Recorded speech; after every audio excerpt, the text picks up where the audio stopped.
In this divide, ambition fuels innovation. Envy and unrest linger beneath. Reaching their absolute highest potential, doing things that makes this crowd very jealous. They're not going to understand why they're getting this. They're going to try to say it's because you have this opportunity, or this, or you're like this, or you have this. But now those things are going to work because there's going to be someone who was like someone from this crowd in this crowd, extending and expanding.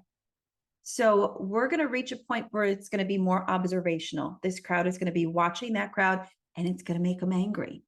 It's going to make them really angry because nobody likes to feel like other people are getting ahead of them.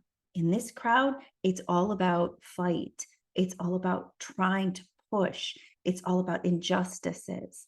And this crowd is all about, we're going to point your injustice out. We're going to point out what you've done to put you here. And then we rose above it. And now we're here.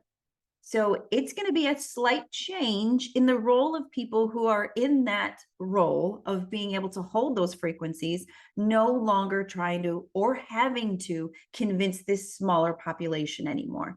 Because even though this smaller population is trying to make the biggest waves in the biggest noise, this larger population has grown to be the actual holding frequency of the collective. And they can see through this. And they're not even going to play anymore. They're just going to be like, okay, that's your issue. Or, all right, when you're ready, let me know.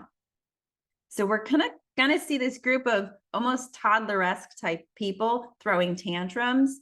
I'm going to really, really, really encourage all of you to not get caught up in that.